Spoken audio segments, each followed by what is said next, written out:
Colleagues, it's great to be here today with you with Joe Dearani, Jeff Jacobs, Emily Farkas. I'm John Calhoun. I'm president of TSFRE, and we're talking today about charitable outreach and a new effort that the STS is making on this. I'd like to ask, starting with Joe, why he's here and why we're here.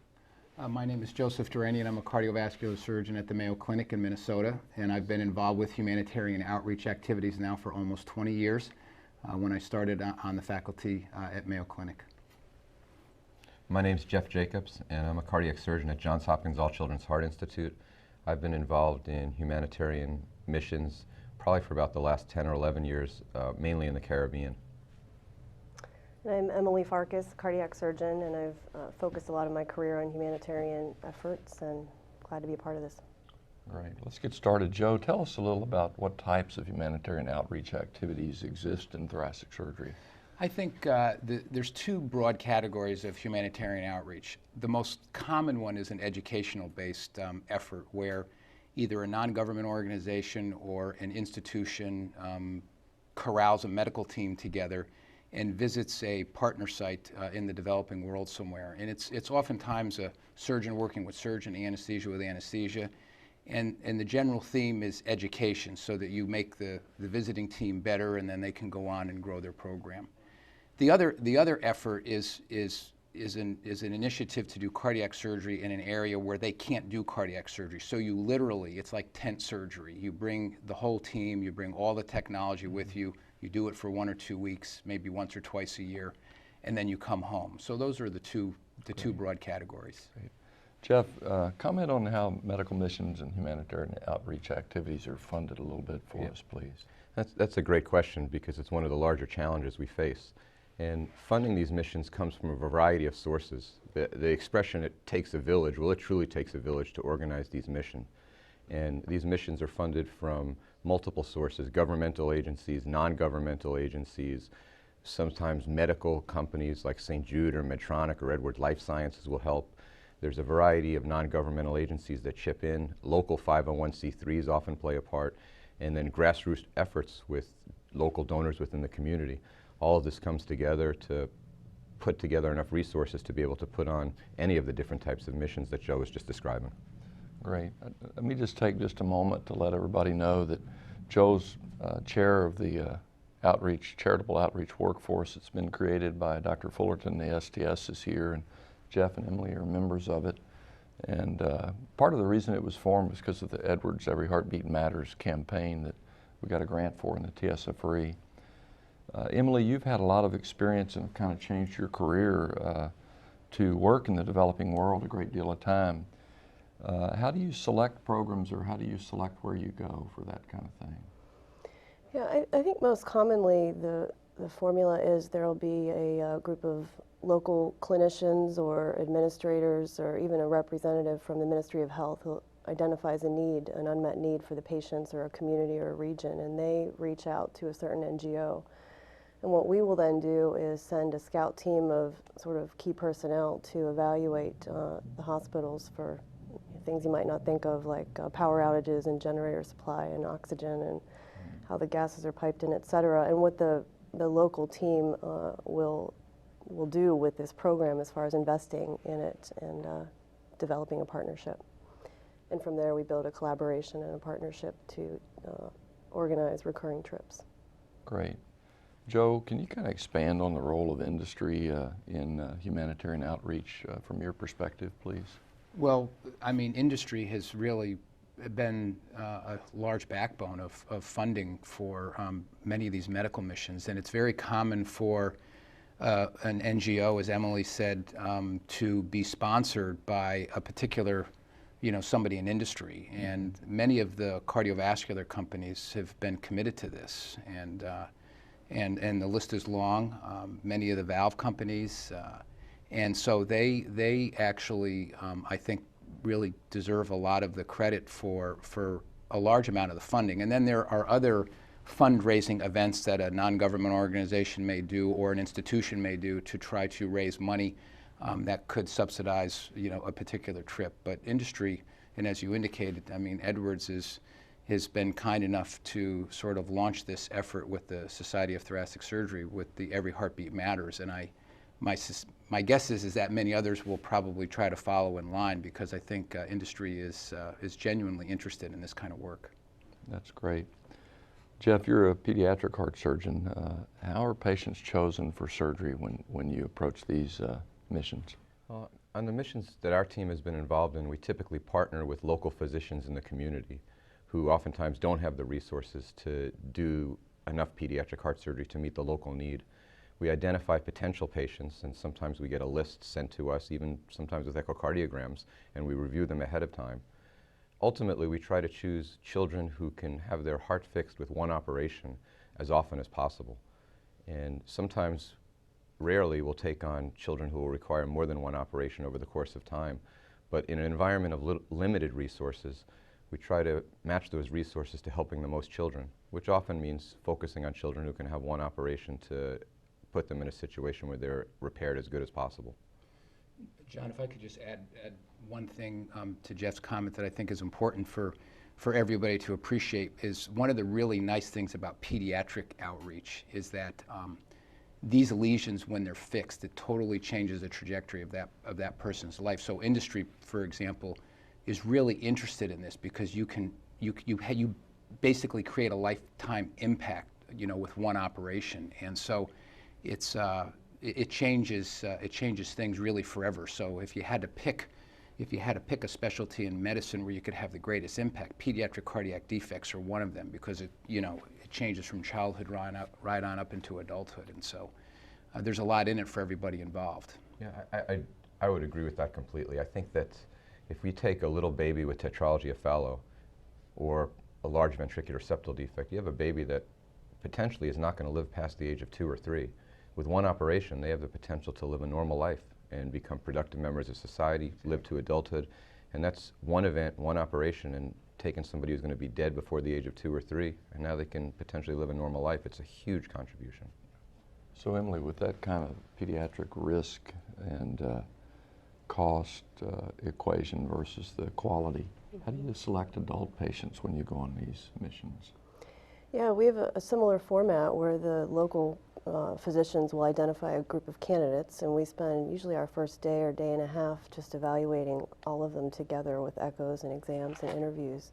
And we have similar difficult questions to decide. These are usually very young adults with very aggressive, advanced rheumatic disease. And a lot of them have, super systemic PA pressures with right heart failure that we don't have a lot of adjuncts for, or we don't have blood products to do these operations when they have long-term sequelae.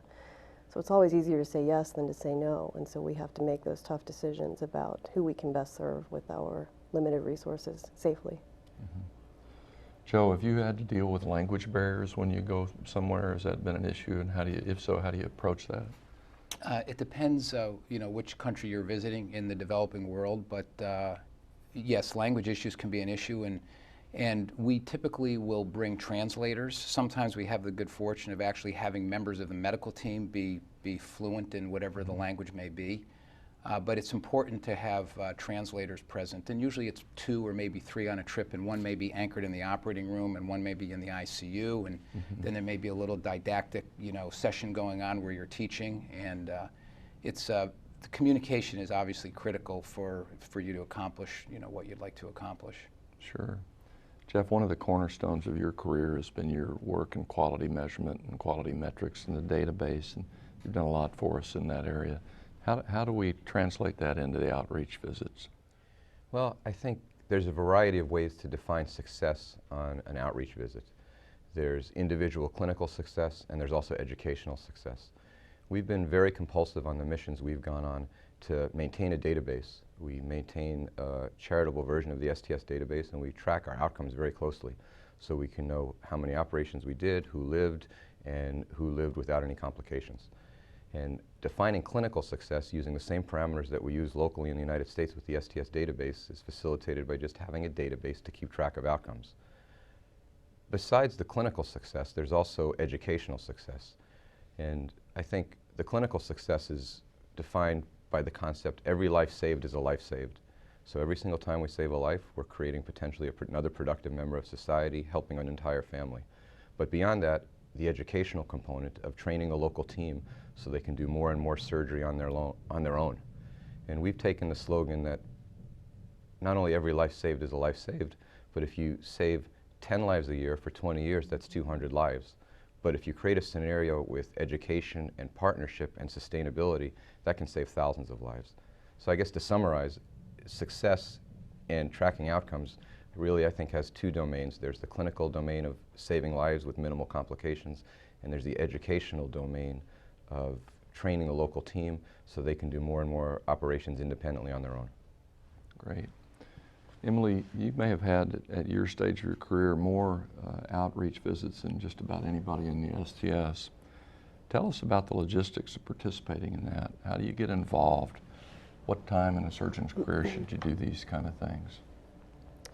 Yeah, it's a great question, and I think with the insight and vision of Dr. Fullerton and yourself and the STS and TSFRE, we're trying to build more tools for surgeons to utilize to get involved.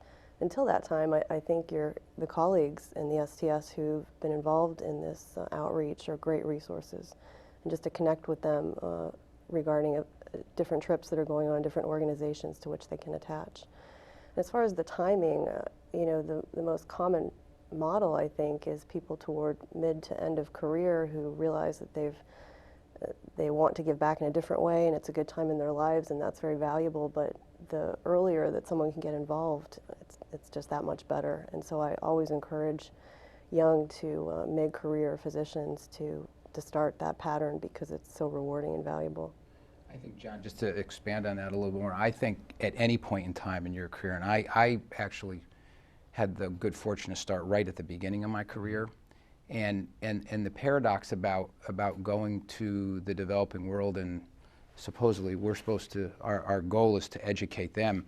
The fact of the matter is that the education ends up really going both ways in many regards, and we're spoiled here in the developed world in terms of the technology we have access to, the personnel we have access to, and you really learn how to be a better doctor and you learn how to be a better healthcare provider when you're in an environment where you won't be able to do a chest x-ray until tomorrow morning. So, and so it really helps shape and refine your team when you're sort of working in an environment with much, much less. And I think you end up being better doctors, nurses, and healthcare providers when you come back home. And so I think, you know, at any time in your career, it can be really quite helpful in terms of getting that under control. Okay. I'd even expand on that a little bit because that's a very important point. We strongly believe that it's a bi-directional exchange of knowledge. There's no doubt about that. The members on our team that go overseas, I think, learn just as much as the local team. It truly is a bi-directional exchange of knowledge, and it's quite often for the nurses or doctors on our team when they come home, a recurring theme is to say, well, this is why I went into medicine, or this is why I went into nursing, because it reminds one of why we made the decisions to choose this profession in the first place. When we're stripped of a lot of the technology that we're surrounded by every day, we can reflect on why we actually chose the professions that we choose, and we can participate in this tremendous bi-directional exchange of knowledge. Okay. What do you do? How do you choose the organization with whom to align a particular mission? How do you do that, Joe?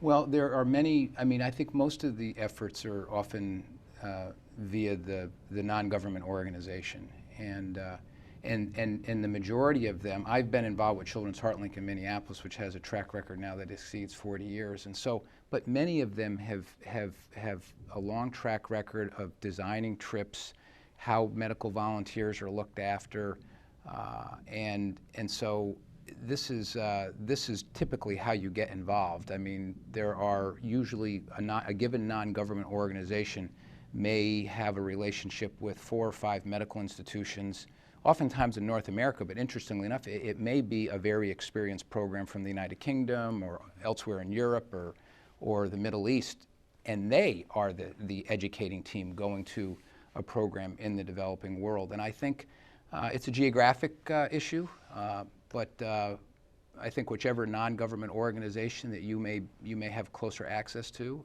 is how you end up getting involved with them. So Emily, tell me about the team members necessary for a successful mission, please. Yeah, I think it's always good to have at least 2 of the key personnel, surgeons, anesthesiologists, perfusionists, nursing, because if one is to to fall ill, you want to have a backup to continue your work. So I think those are the obvious ones. A biomedical engineer is invaluable on these trips to troubleshoot problems with equipment and so forth. And respiratory therapists and pharmacists and adjunct staff are always helpful. You know, John, this is the other side of the team membership that I think goes unappreciated oftentimes, which is actually really essential to make the difference that you want, is hospital administrators and local government officials. Because many of these programs, while the medical personnel are genuinely interested in trying to improve, you know, the infrastructure of the program, they can't do it without the support of the hospital administration, and then the hospital can't do it without the support of the local government. And so oftentimes this requires meetings with those individuals during the course of a medical mission to try to find out exactly what kind of support is going to be provided. Otherwise, you're a little paralyzed in terms of the advances and the accomplishments that you hope to achieve. Yeah. And for that reason, exactly, we brought with us on some of our missions the CEO of our hospital and some of the leaders of the charitable organizations that we collaborate with, and that facilitates the exact dialogue that you're talking about. While we're in the operating room operating, the administrators and leaders are meeting with governmental officials to try to facilitate plans of sustainability. Right. And one other part about the team I think that's important to consider is creating a structure for partnership with the local team. One can create a scenario where the surgeons partner with a surgeon, anesthesia partner with anesthesia, each nurse is partner with a nurse, a respiratory therapist might be partner with the equivalent of a respiratory therapist, anesthesia and intensive care, even the perfusionists are partnered up. So it's not only the teams working together, but on every individual level, every individual component of the team is partnered so that this bidirectional exchange of knowledge can really take place on the very fine level of individual components of the team. So, you know, with that in mind, the person that we didn't quite talk about was the medical student or the resident in that education, Jeff or Emily, Joe. How do you do that in your outreach efforts? Yeah, I've been very aggressive with inviting residents and including them because I think it's a career-changing opportunity for them to be exposed to that type of environment. And so you include them the same way you would at home. Absolutely. We've brought trainees at all levels, residents, fellows, college students. We've even brought some high school students that come on a volunteer basis and college students. And clearly what the student or trainee can contribute to a mission depends on their level of their training. But even high school students can come and make a big contribution and at the same time learn quite a bit and participate in the overall cultural exchange of the mission. So we like to bring trainees both in medical, surgeon, and in the nursing domains, and I think it works out very well, and the enthusiasm becomes contagious and palpable. So I'm going to go off script a little. You know, your boy just had a bar mitzvah last night. He just turned 13. Would you bring him, and how would you use him? Yeah, and would it help him grow up and see the world as more than just what he's sheltered by thus far? Yeah, well, our rule has been we bring kids over the age of 14. So my daughter is 14, and she'd been asking to come with us on our mission in Jamaica every year since she was about 6. And she came for the first time last year when she was 14. She was in the operating room watching heart surgery. She would interact with the children that we operated with after surgery. And she's not the only 14, 15-year-old that's come on the trip, but watching her and watching some of the other high school kids, it has a profound impact on their life. When they have to sit at home and do homework on a given night when they don't want to do it, they think back to what they did down in Jamaica. And when they look about and see the wonderful houses that they live in and all the nice things that they have, and then they go to a hospital that has no air conditioning and it's 90 degrees outside, it builds some perspective. I think it's truly a tremendous educational opportunity, and it also facilitates a bidirectional interaction. The children in the hospitals we visit interact with the high school children and young adults that come with us, and everybody wins by that. Our rule has been 14, but I don't know. That's just kind of what we've done. The bottom line is that this is a life-changing experience, whether you're 14 or whether you're a senior surgeon at the end of your career. I mean, there's always something to be gained, and of course, you know, the earlier on in your life that you can participate in this kind of stuff, I mean, I think it really probably is quite influential in terms of how somebody navigates and chooses a career. Yeah, so your question, my daughter went last year, my son's going next year. Great. So, you know, in my institution, I've not done one of these, but I've supported my partner who's done several and other partners who've done some. Joe, tell us about how your home institution or your partners support this and how does that work? I think generally speaking, most home institutions are going to be quite supportive. I mean, humanitarian outreach activities are embraced by pretty much everybody along the way that can facilitate these kinds of things happening. So parent institutions love it. Oftentimes there may be an article in the newspaper about a local team, you know, going to visit, you know, a certain program in a certain country, and it's embraced and it's facilitated by pretty much everybody. And you're raising a great point. The success of the mission depends not only on the team that's traveling, but on the team that's at home working twice as hard so the team can travel. What we've done would be absolutely impossible without my partners' support and willingness to work a lot harder while we're gone. And that's just another piece of putting it all together. So Emily, let me put you on the spot a little bit. You've chosen to do this in a different way. And so in a minute or so, tell us about how you've changed your career and how you approach this, please. Well, thanks. Yeah, I was very fortunate to spend 5 years on the faculty at university, but had always been involved in outreach like this, and it just sort of came to the point where I wanted to focus on it. It was that important to me. And so I left that position, and now I do a mission every 6 to 8 weeks with different NGOs with whom I partner. And in the interim, I find sort of high volume recurring positions that I can contribute to in the States where I can keep my skills sharp and relevant. And so it's been a way that I can have the freedom to do those missions on a routine basis, and really it's personally fulfilling for me. That's great. So in a sentence or so, why don't each of you tell us why you do this? I do it because I love my work, and the chance to give a skill back that I've had the good fortune and am blessed to have is the most gratifying part of my career. I think it gives us as healthcare professionals the opportunity to pay back. Most of us have the opportunity to live wonderful lives and help a lot of people, and this is just another way that we can pay back to the community. Absolutely.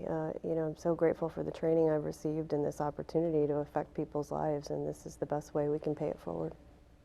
So I'd like to close the session and really thank you all for being here and kind of highlight for those of you who are watching that the STS has really made this a thrust and a focus. It's been stimulated by the thinking of the leaders of the STS under President Fullerton. There's been a workforce created that Dr. Dearani chairs and Dr. Jacobs and Dr. Farkas sit on, as well as others, and we're excited about this.